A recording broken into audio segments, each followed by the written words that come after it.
Hello guys, मैं आज पुनः उपस्थित हूँ एक और वीडियो में। तो वीडियो का शीर्षक है माता लक्ष्मी ने क्यों लिया था एक बैर के पेड़ का स्वरूप। चलिए जानते हैं। श्रीदेवी में एक माता लक्ष्मी की पूजा और आराधना करने से किसी भी प्रकार से धन की समस्या नहीं रहती। उनकी हर पूजा में करनी चाहिए। स्वयं महालक्ष्मी ने शैल पर्वत और बिल पत्र के रूप में जन्म लिया था, लेकिन क्या आपको बता रहे हैं कि उन्होंने बैर के रूप में क्यों जन्म लिया था और कहाँ पर लिया था। तो चलिए जानते हैं। स्कंद पुराण के अनुसार कहा जाता है कि जब भगवान विष्णु हिमालय के विशेष क्षेत्र में तपस्या कर रहे थे तो यहाँ बहुत तेज हिमपात हुआ, जिससे भगवान विष्णु बर्फ में पूरी तरह दब गए। इसे देखते हुए माँ लक्ष्मी ने भगवान विष्णु को धूप, बारिश और बर्फ से बचाने के उपाय किए।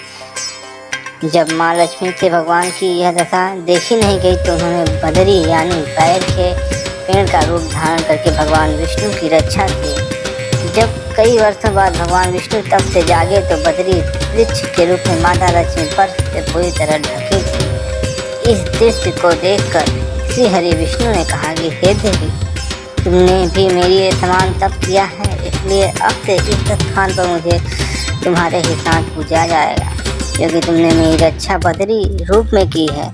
इसलिए मुझे बदरी के नाथ यानी बद्रीनाथ के रूप में जाना जाएगा। इस प्रकार भगवान विष्णु का एक नाम बद्रीनाथ पड़ा। अर्थात स्वर्ग, पृथ्वी तथा नरक तीनों ही जगह पर अनेकों तीर्थ स्थान है, परंतु फिर भी बद्रीनाथ जैसा कोई तीर्थ नहीं था, न कभी होगा। चार धाम में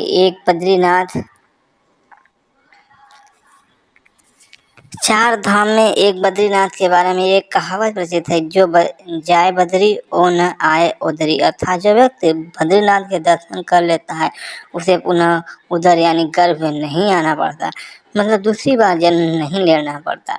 शास्त्रों के अनुसार मनुष्य के जीवन में कम से कम 2 बार बद्रीनाथ की यात्रा जरूर करनी चाहिए। एक जनश्रुति के अनुसार सतयुग में जब भगवान नारायण बद्रीनाथ आए तब यहाँ बदरियों यानी बैर का वन था और यहाँ भगवान शंकर अपनी अर्धांगिनी पार्वती जी के साथ मजे से रहते थे। एक दिन श्री हरि विष्णु बालक का रूप धारण कर जोर जोर से रोने लगे।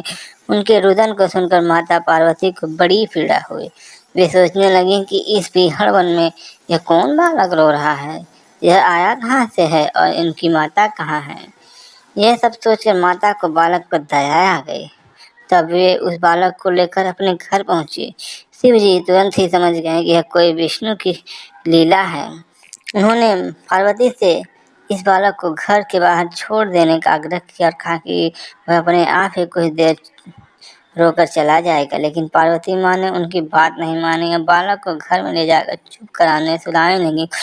बालक सो गया। तब माता पार्वती बाहर आ गईं और शिव जी के साथ कुछ भ्रमण करने चली गईं। विष्णु के इसी पल का इंतजार था। उन्होंने उठकर घर का दरवाजा बंद कर दिया। भगवान शिव और पार्वती जब घर लौटे तो द्वार अंदर से बंद था। उन्होंने जब बालक के से द्वार खोलने के लिए कहा तब अंदर से भगवान विष्णु ने कहा कि अब आप भूल जाइए भगवान, यह स्थान मुझे पसंद था, मुझे यहीं विश्राम करने दीजिए। अब आप यहाँ से केदारनाथ जाएं। तब से लेकर आज तक बद्रीनाथ यहाँ पर अपने भक्तों को दर्शन दे रहे हैं और भगवान शिव केदारनाथ हैं। वीडियो अच्छी लगी हो तो लाइक, शेयर, सब्सक्राइब जरूर करिएगा। Thank you.